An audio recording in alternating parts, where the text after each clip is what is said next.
Bonjour les amis, voici mon homélie du 30e dimanche du temps ordinaire année C. J'espère qu'elle sera nourrissante et pas chiante. Dites-moi en commentaire ce que vous en pensez. C'est quand même étonnant qu'une personne qui prie, qui jeûne 2 fois par semaine et qui donne un dixième de son salaire ne soit pas reconnue comme juste par Dieu. Mais qu'est-ce qui lui manque à cette personne? Qui d'entre vous là jeûne 2 fois par semaine? En tout cas pas moi. Qui d'entre vous donne 10% de son salaire ou de ses revenus? Pas moi en tout cas. Mais qu'est-ce que Dieu lui demande en plus à ce pharisien, à cette personne qui jeûne, qui prie, hyper généreuse avec son argent? Qu'est-ce que Dieu veut en plus?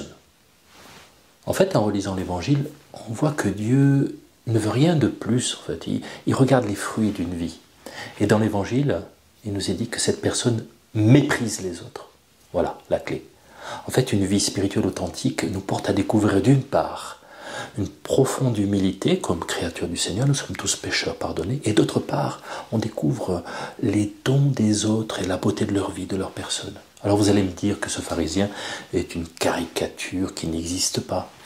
J'aimerais vous donner raison en disant que Jésus essaie juste d'attirer notre attention en décrivant un personnage caricatural comme ce pharisien. Cependant, dans ma vie, j'ai croisé ce genre de personnes qui savent mieux que les autres ce qui est bien pour l'Église, pour les autres, pour le monde. Eux, ils savent, les autres n'ont rien compris. Alors nous ne pouvons que prier pour ces personnes et nous en éloigner en gardant la paix, car nous ne sommes pas au-dessus de notre Seigneur. Et si Jésus a rencontré ce genre de personnes perdues dans leur orgueil, eh bien c'est assez normal que nous aussi nous rencontrions ce genre de personnes, non? Qu'en pensez-vous? Alors revenons à l'évangile où Jésus nous décrit notre personne. Celle-ci trahit son pays et vole ses semblables, et Jésus dit d'elle qu'elle est considérée comme juste par Dieu. Les bras m'en tombent, comment c'est possible?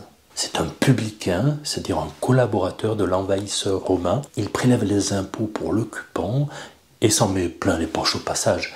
Mais comment c'est possible que cette personne soit considérée comme juste par Dieu?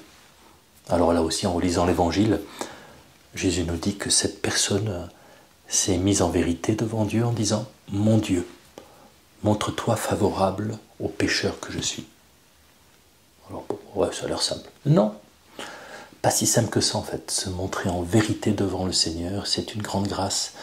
Nous avons généralement peur de nos pauvretés. Pourtant, Jésus nous dit « Heureux les pauvres, car le royaume des cieux est à eux. » Matthieu 5, verset 3. Alors merci Seigneur de nous faire davantage goûter ce bonheur étonnant.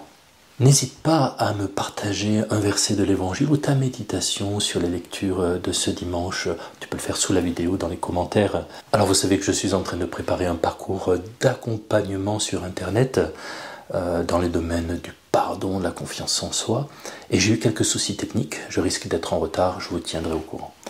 À dimanche prochain pour une homélie nourrissante et pas chiante. Soyez bénis. Le roi de mon cœur soit la montagne qui m'élève, la source qui m'abreuve. Oh, il est